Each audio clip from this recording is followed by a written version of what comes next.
Welcome to Keep It Humane, the podcast, where we talk about animal control, shelters, and animal welfare, and the people doing the work. with your hosts, Ashley Bishop. And sometimes Ashley Bishop. and Daniel Ettinger, helping people help animals. Welcome back. I'm so excited to have all three of us in the room together, though we're in the Zoom and not the room. Do you think people say that? Because I just said it. Yes. Sure. I mean, it's the meeting room. It's the Zoom. We're in the Zoom. Wow. As In long as another we're not dimension. the boomafoo. People are, Oh, people are just That's turning old that school. off right now. They're like, we're not in the Zoom anymore. You can watch us on, Facebook, not Facebook. You used to be able to do that actually, but on, what's that thing called? YouTube? Yeah. YouTube, Yeah. Spotify. Thanks. Thanks for helping out this morning. Check out our website, Keep It Humane, where you can get the cat tattoo photo. What is it called? Sticker. See, I'm horrible with words. New updated pricing on the that. Cat 2 challenge. Yep, the Cat 2 Challenge stickers, updated pricing. And then also you can sign up for the Certified Animal Control Professional course right there as well. So check out keepithumane.com. How are y'all doing? Like you said, tired. But I'm doing pretty good otherwise. Yeah, this week we really haven't chatted a whole lot. I feel like we've just all been super busy this week. Yeah. Yeah, it's just, we've been doing a lot of traveling. We just You got back have, from yeah. Austin. Yeah, we got back from Austin. I gotta be in Houston tomorrow for a doctor's appointment. So it's just been a lot of traveling. We're exhausted. Yeah. Yeah, Yeah. what's the weather like for y'all? Oh, like in the 70s, low 70s. How about you? And Satan's asshole. It's freaking hot. It's ridiculous. The other day, again, kudos to my staff. I always say this because our dog hall is not climate controlled. Holy hell. Like Tuesday and Wednesday, I went back there because we've been short staffed. So I went back there and was helping. I haven't sweat that much in probably 3 or 4 years now, even helping back there last year. It's just so hot right now. It's absolutely insane. Kudos to them having to do this every day during this heat. Our summertime is usually July, August. So we're getting there and it's miserable. It's miserable. I can't stand that stuff, to be honest. I don't know Oh, how y'all it's do been it. like 40s. I hate It's you. been actually kind of cold here. Hate you. Yeah, that's just blah. Well, let's do Yeah. this since we need some energy this morning because we're all sleepy. Yeah. I think our guest will pick us up. This will be fun. This will be kind of a little bit different than we normally do on the show. Talk about some of the behavioral side of things, which is really important in animal Mhm. welfare. And so I'm excited to introduce Melissa McCue-McGrath. See, I can't even do names today. McGrath. I can't do names. I can't do introductions. She's a behavior consultant in Southern Maine. So welcome. Hi guys, how are ya? Sleepy. Trying to figure life out, man. The last name thing, I kind of did it to myself when I got married, and hilariously, I used to work at an animal hospital, and they would lose my file in the hospital that I worked in because of the hyphenated McMix. No. I'm like, guys, I work here. How'd you lose this? We should have just introduced you as Mick. That'd have been way Mick. easier. Way easier for me. So Melissa just McMick. tell us a little bit about you, like who you are and what you do. Sure. My name's Melissa McCue-McGrath. I'm a PACT ATI, which means animal training instructor. It's a certification that you can get in the UK. It's to a higher standard than a lot of the certifications in dog training and behavior that you can get here in the States, because they have identifiable things that you need to achieve in order to be considered a training instructor. And famously, my industry in training and behavior is unregulated. And I also have an ATI animal training instructor certificate from the ABTC. So all my UK friends will understand what that is. And I'm the only American to have those certifications right now. And I want others to get them too, which would be great. And I wrote a book about training and behavior in the US mostly, but it does cover some UK and European stuff as well. And it talks a lot about experiences working as a trainer and a behavior consultant in shelters, in an animal hospital, private homes, things like that. But most of my work is consult work out of a shelter here in Southern Maine, the Kennebunk Animal Welfare Society. Yeah. So yeah, Right. I thought we would have a lot of fun things to talk about with the sheltering and humane treatment of animals. There's so many questions that could actually I stem know. from that. Like, I don't even know where to begin. Spin the wheel and pick one. All right, I'm gonna spin the wheel. Sure. And with all of these certifications and having Mhm. already said that the United States is not very good at having regulations on things like Mhm. that, Correct. can we talk a little bit about service animals? Oh, yes, please. And the way that people are allowed to just train their own service animal and then Mhm. claim them as a service animal. Thoughts, feelings? Well, sometimes they're not even trained. Sometimes they're just a vest is tossed on that animal and they're like, it's a service animal. Um, I do have an entire chapter on the terminology that is the best we have, but it is grossly inefficient for service animals, therapy dog, and emotional support pet. Um, the the training, I think it really comes from a training problem and this service dog industry, not saying that they are not training to standards that would help somebody get around. Many people actually require a pet to be able to help them get through the day. That part is, to me, not part of the debate. What is part of the debate is how those animals are being trained to a standard, if there is a standard by that trainer or by that individual who just happens to have a dog that they either rescued or acquired or found on a street or whatever the case might be. Um, but because dog training and animal behavior are not regulated, anybody who has ever looked at a dog, like my daughter is 14. She has been around animals her whole life. She could go out and say, I'm a dog trainer. Mhm. And people could conceivably pay my 14-year-old money to do that. Because in Maine, you can work at 14. Um, and it's actually usually very encouraged. Um, where the problem is because our industry isn't regulated, those niche pieces like service animal work, like bomb detection work, like invasive species detection work, like Mhm. puppy classes, none of them have a regulatory standard that we are actually training our trainers to train to or our behavior consultants to train to. And that is, I think, the overarching issue. How do you guys feel about it from on your side of the animal welfare coin? It's super frustrating. I am in a very big college town. Like one of the biggest universities in Texas is literally down the road from my facility.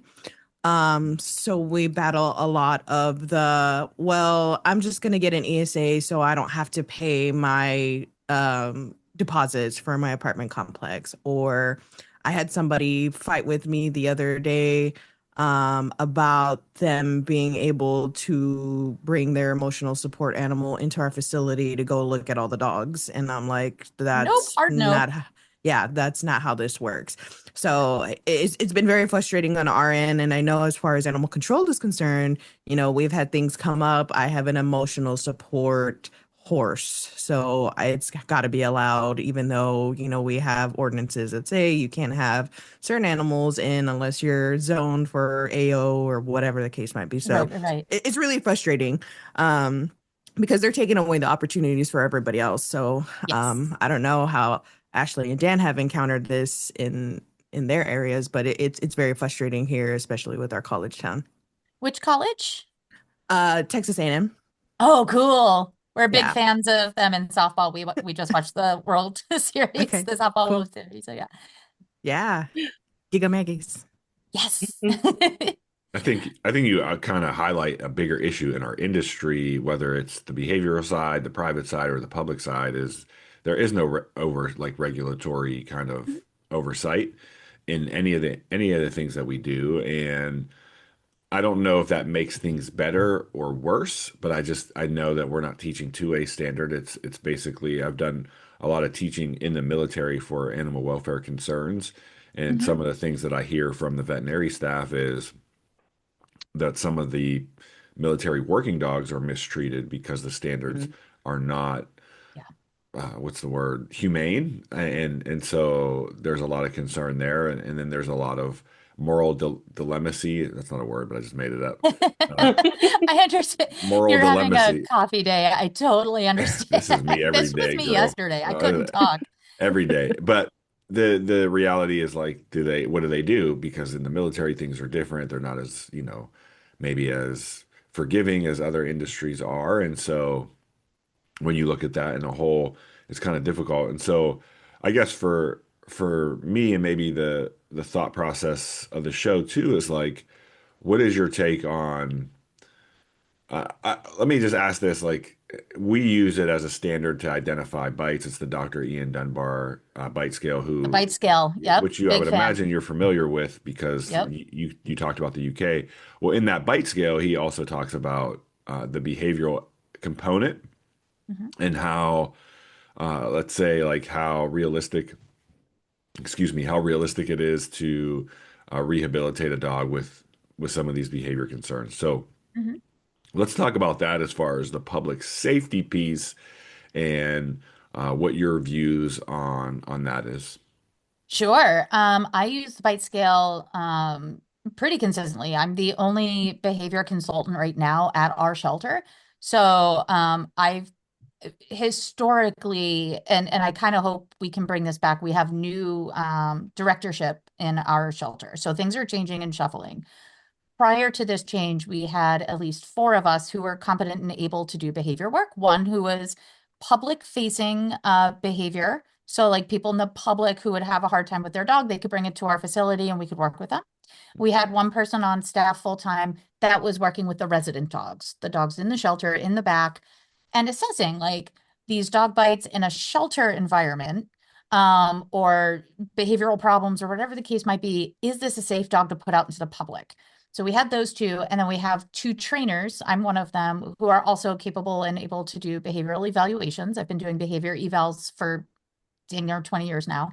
Um, and having like three eyes on it, and if we're all coming to a consensus, then that's a pretty easy call.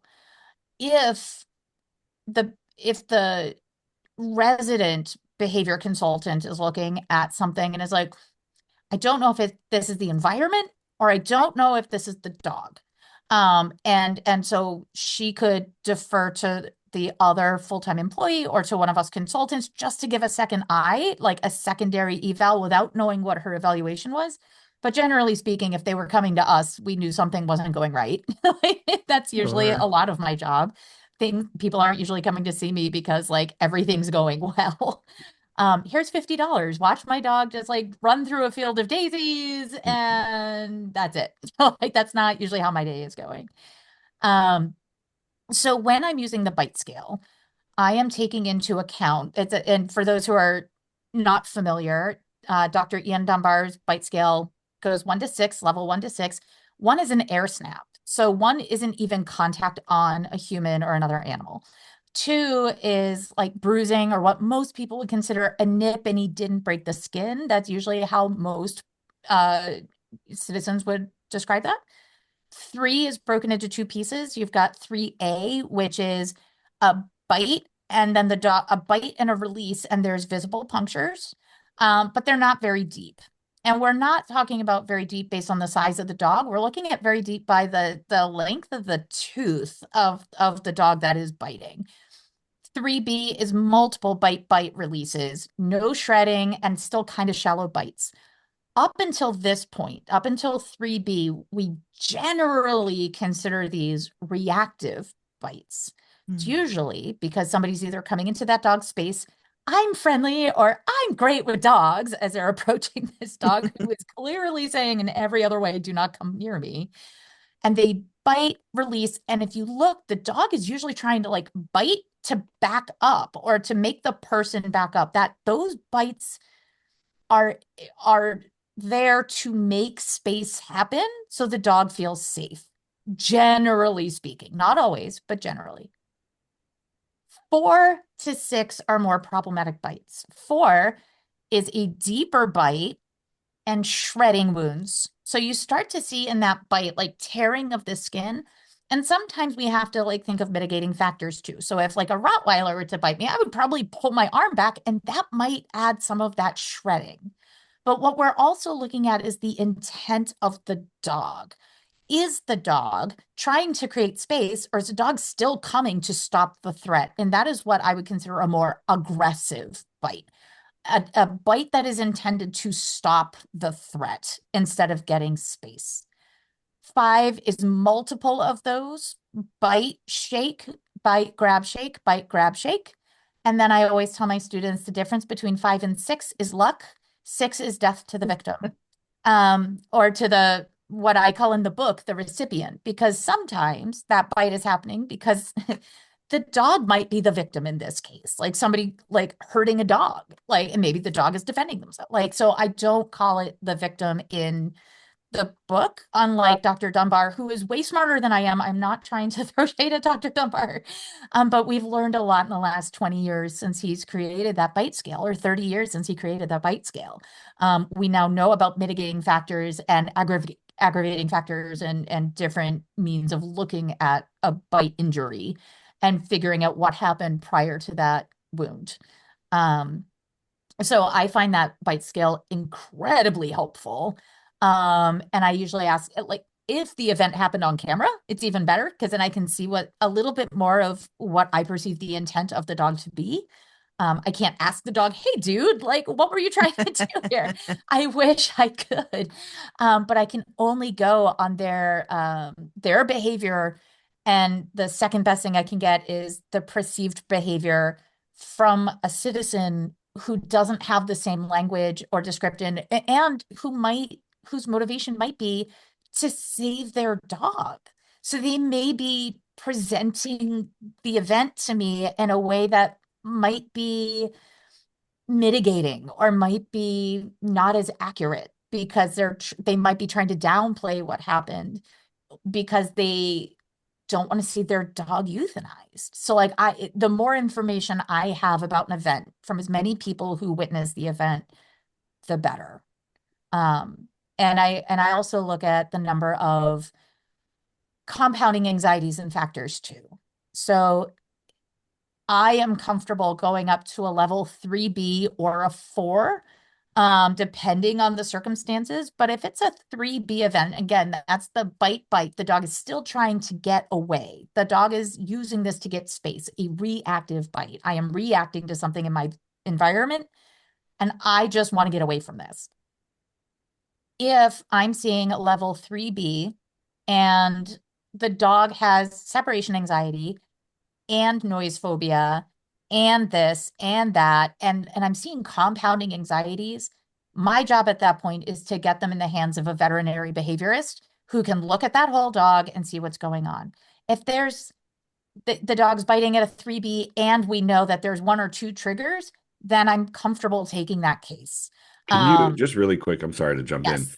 Can you No. help me understand the 3B? Because that's not on the original bite scale. So there was an update.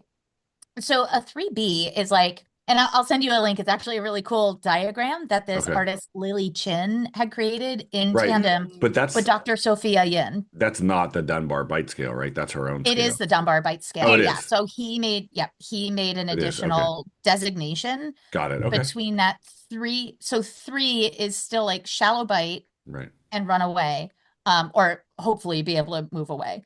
But that shallow bite is 3A if it's just one event. Got it. If there are 2 or more, like if you think of it like a little chihuahua, I just adopted one, so I'm not trying to throw chihuahua lovers under the bus.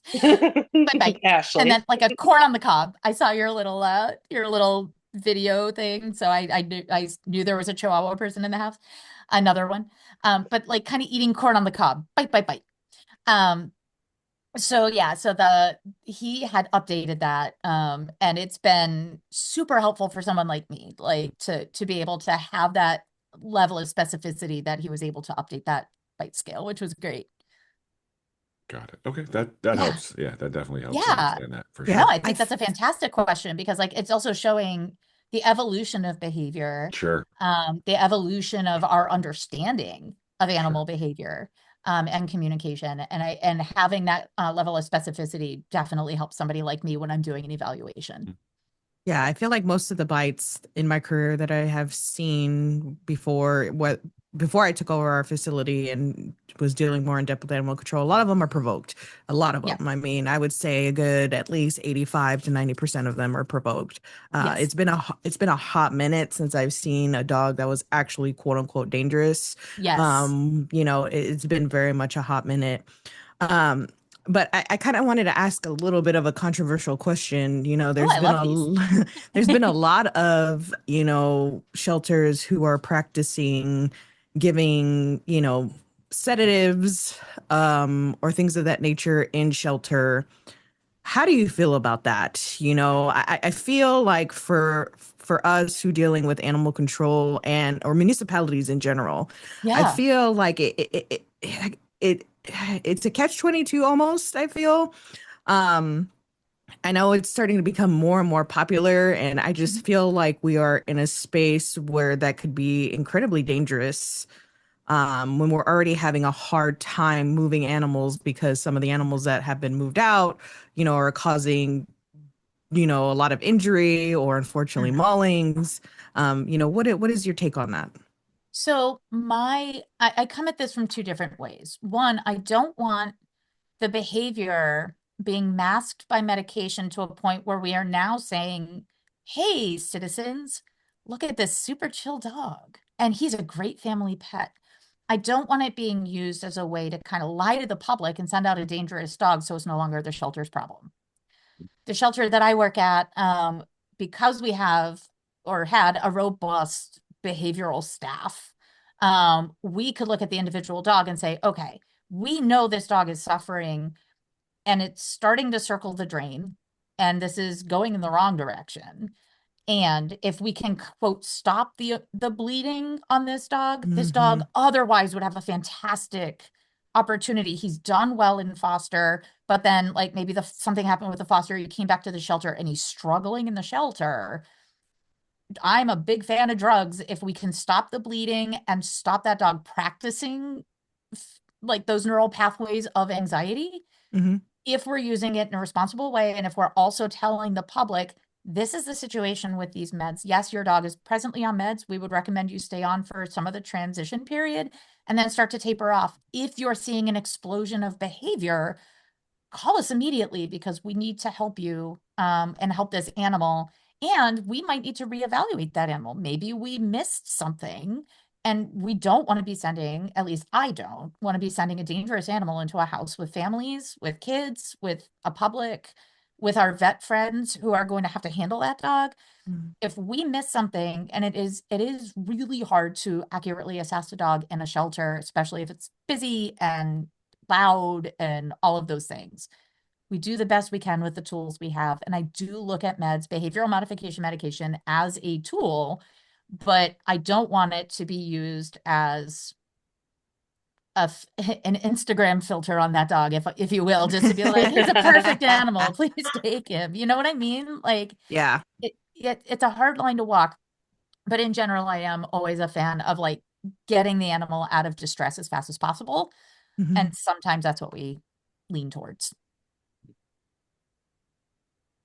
See, How I do you feel feel like about it? there's definitely a place and a time for the meds. Yeah. One of the things that I don't agree with as much is the shelters that don't send the meds home and let them taper off. They cold turkey them. That's a big problem I have too.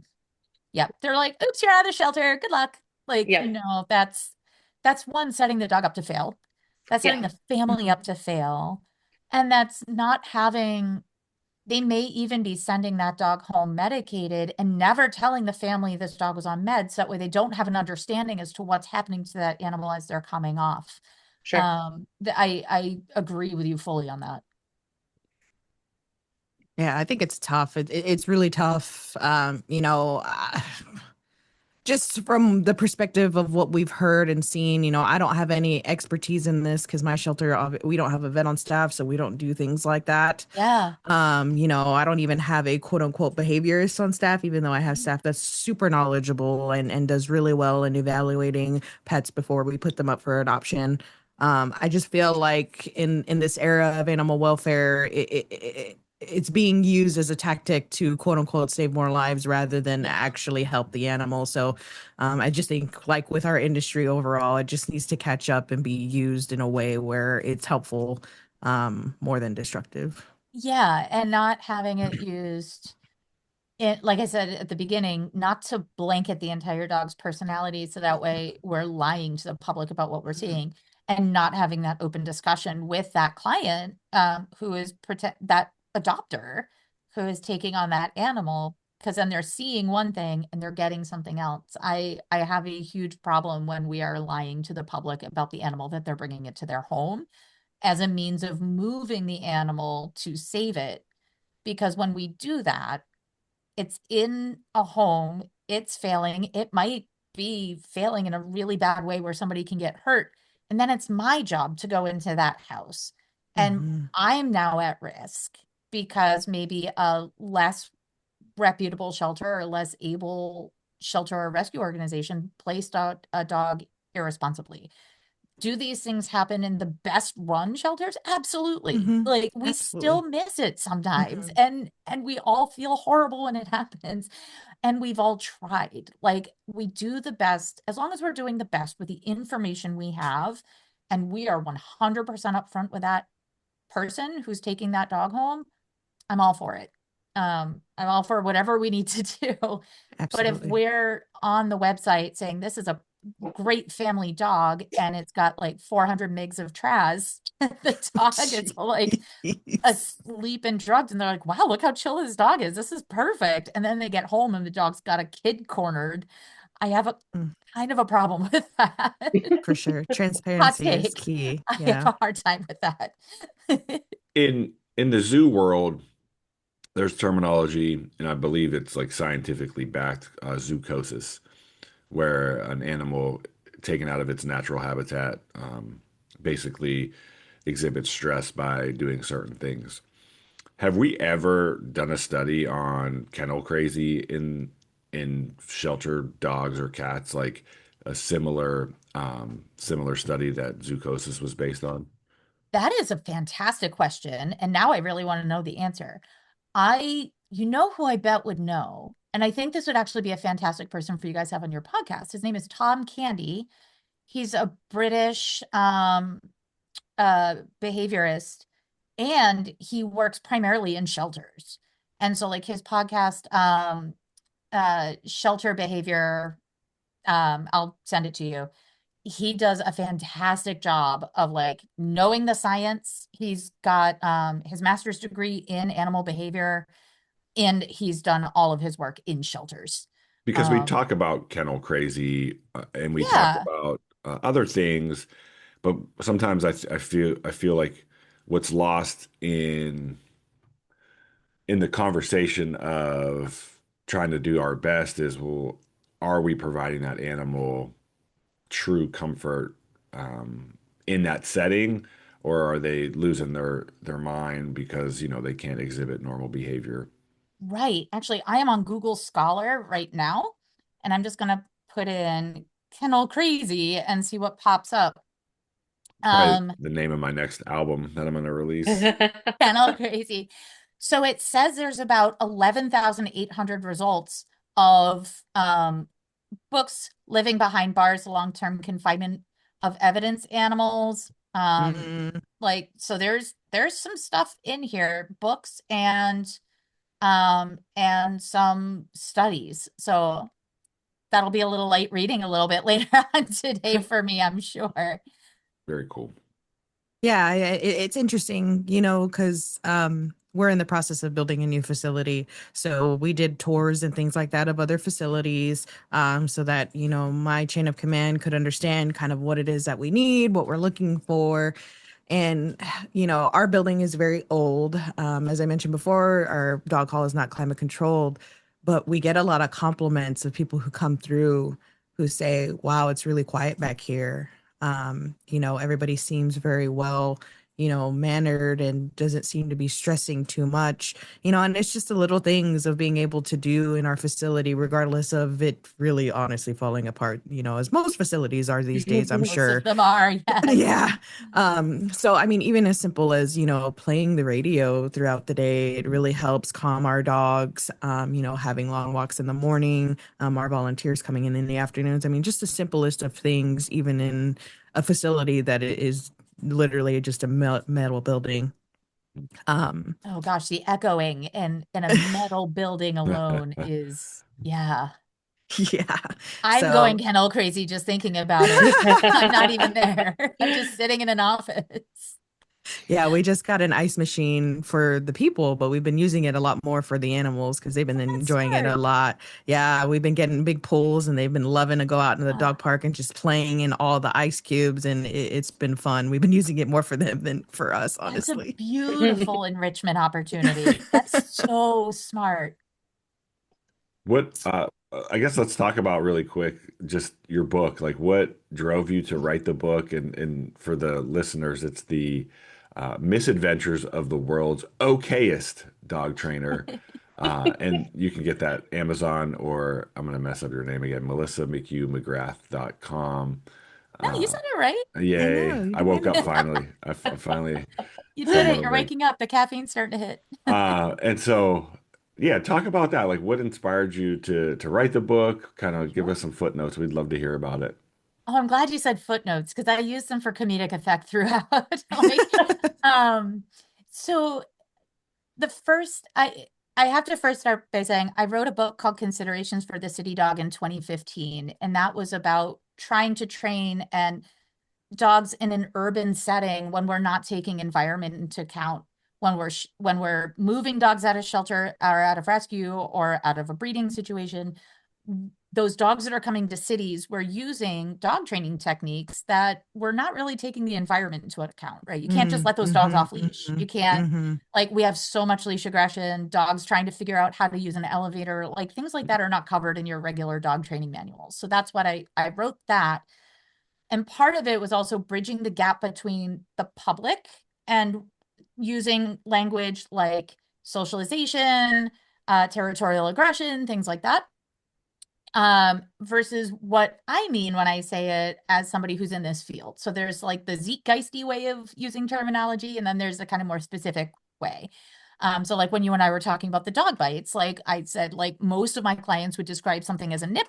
For me, I would have to qualify and quantify that and say that would be a level 2 dog bite. Like, so being able to be more specific and why. Um, so I wrote that, and then in the wake of that, I realized that there's no book out there that talks about what it is that we do, like what we mm. do, what we might see, how we might see it. The comedy of like trying to describe humping to a room full of second graders, like appropriately because things are happening and you're like, great, I'm the adult here. Or like the heartbreak of walking into a hoarding situation when you're told this dog is just mouthy and you walk in and it's a legitimate hoarding case. The things that you just don't expect that they don't tell us. And again, because it's an unregulated industry, Mhm. um, there's no there was no preparation for any of this when most of us came up through. Now there's like some dog training schools and academies and things like that. I'm a faculty advisor for Victoria Stilwell's Dog Training Academy, so I'm training Mm, my future colleagues, which is really fun. But prior to like 2015, there really wasn't anything like that. And so when I started with Victoria Stilwell's Academy, my very first student was getting ready to take her final exam. And she's like, what do I need to know? And I told her, well, there's a chapter on learning theory and like punishment and reward and things like that. She's like, no, no, no, no, no, not that. I got everything on the test. What didn't they tell me? And that's what this book is. It's the behind the scenes of what we mm, do, much in the same way as Dr. Nick Trout started doing that with the veterinary world, a very personable look behind the, like in the back, like when they take your dog to the back and they're doing the blood draws and things like that, the things that happen when they're in surgery, like what that feels like when you're on call, what is that like? So I wanted to do that for trainers and behavior consultants and my future colleagues. Okay. That's amazing. Yeah. Cause you think about it and people really, even now that we have social media, really think that they understand what goes behind, shelter doors. And I don't think the public has really quite picked up on what it is that we do on a daily basis. And even as much as we try to explain to them, I feel like there's still that animosity towards, the dog pound and the animal, the dog Yeah. catcher and things like that. So I think we're moving past it. I think it's getting Yes. there. I just don't think we've moved fast enough because I don't think the public really wants to listen, to be honest. It They don't just want to listen. And I think that and I find this in dog training. I found this in vet med as well. I started in an animal hospital. And my best friends are all veterinarians. I deviated and went in the behavior, they went the other way.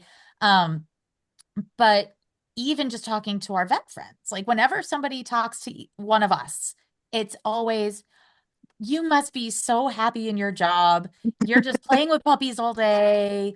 No notes. I love dogs, so I want to do what you do. And it's like, okay, we got to break this down a little bit. The same with rescue. I find like people Mhm. have a little bit more of almost like I don't want to say aversion, but people aren't as curious about what goes on in the back at a shelter. I Yeah. think because it's not as front facing as like a vet. You're bringing your pet to an animal hospital. You're bringing your pet to a dog trainer, and you think that they have the luckiest jobs in the world, but I still have to give behavioral euthanasia recommendations sometimes, and those are some of my hardest days. And the vets have to do the same thing. Like as I said at the beginning, you're seeing us because something's not going well. Mhm. I think when people are going to a shelter or a rescue, it feels very transactionary. I'm coming to you guys and I'm going home with a puppy or I'm going home with a kitten or I'm just looking. But the curiosity of how that operates is kind of absent from the communication, from Mhm. the experience. You know what I mean? Mhm. Mhm. So it feels like it's a little easier for the public to compartmentalize. Oh, it's quote just the shelter or it's just this. And I don't want to work there because I can't put dogs down, or these dogs are sick, or it's too loud there, or whatever the case might be. They've already kind of shut down about Yeah. working there. Mhm. But when they see dog trainers and behaviorists, they're like, or vets, they're like, you're so lucky. And we're like, we are hanging on by a thread. Like, We're just trying to um, survive every we're day. just trying to get through the freaking day. What would the equivalent, like, what would your role equivalency be for cats? Oh, there are behavior consultants for cats. And so the way we look at it as far as behavior is concerned is learning is learning is learning. So if I can figure out what motivates an animal, I can train that animal. I can train a tiger to give their paw for blood draw. I have not done the tiger thing. I have friends who have done the tiger thing. I have not done the tiger thing. I've trained my chickens to be able to follow a target stick and move them where I need them to go for either an exam or just to move out of the way so they can move out of the doorway so I can get in. Um, I have trained a kid to train their guinea pig to go through an obstacle course. And I have one kid That's train awesome. their goldfish to go through like a little hoop.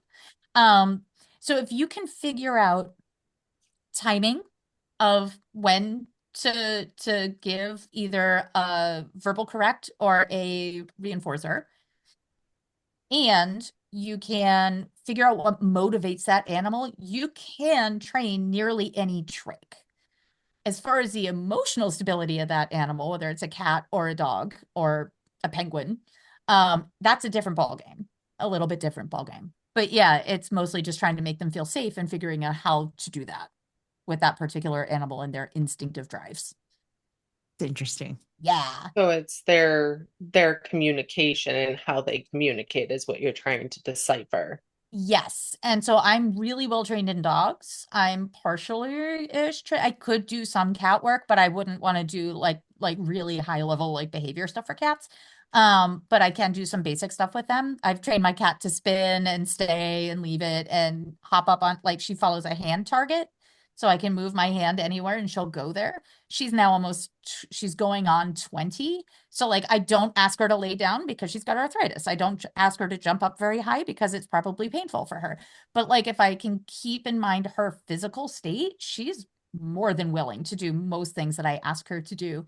And so I used her during COVID to train my puppy classes on Zoom because I felt it was unfair for me to use my fully trained adult dog to be like, here's how you teach sit. That felt unfair.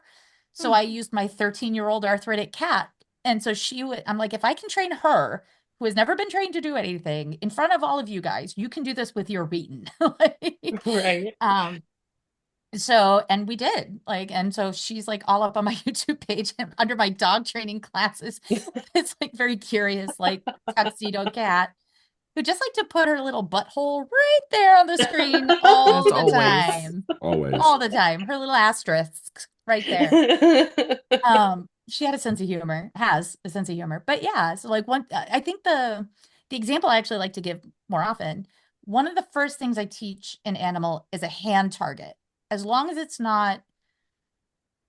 is not an animal that is suffering emotionally or is like dangerous for me to get close to, I like to teach a hand target. And I usually use 2 fingers. For my little Chihuahua, it's 1 because he's just turned 2 pounds and 2 fingers is too big. So if I can teach them to bonk their nose to my hand every time they do that, yes, and then they know they get a treat. So then I move my hand over here. What happens if I touch it? Yes, and a treat. And then I can move my hand anywhere and they will follow it. So this is my emergency touch. They come. So it's basically touch with distance. I tried doing this with a pig. It was a pocket pig that was brought to the 3rd floor apartment of a house in Medford, Massachusetts. And then the pocket pig grew to be 500 pounds and was afraid of the stairs. So knowing learning theory, I'm like, I'm going to teach this pig to touch. I did not know pig physiology. Their eyes, as prey animals, are on the side of their head. So here I am trying to do touch from the front and I'm asking for a touch. And the pig turned around and this scared the daylights out of that pig. And I ended up with a level 3 bite by a pig. Oh Never, no. because I startled it. I startled this pig and it was like this crushing, like, because they have like these flat teeth, not like the ones that we're used to seeing with our like prey and predator animals, like dogs. So it kind of crushed my thumb a little bit. I was like, ah! And like, it was clearly like startled. It was not an intentional bite. I'm like, okay. And she goes, yeah, like she's a prey animal. I'm like, yeah, thanks for the no. Yep, got it. And so like from there, I had to do from here. I ended up putting that pig on a target, like basically a stick with like a little rubber ball at the end. So that way I was far away. And so I was giving this pig space so she wasn't scared. And then she learned to target to that ball. And then I could start to move her around and get her there. They eventually had to, because the stairs were really steep. It was an old New England house that was built in like the late 1700s. So like people were smaller and the stairs were too steep. She was not going to be able to safely get down there. And we couldn't build a ramp for her.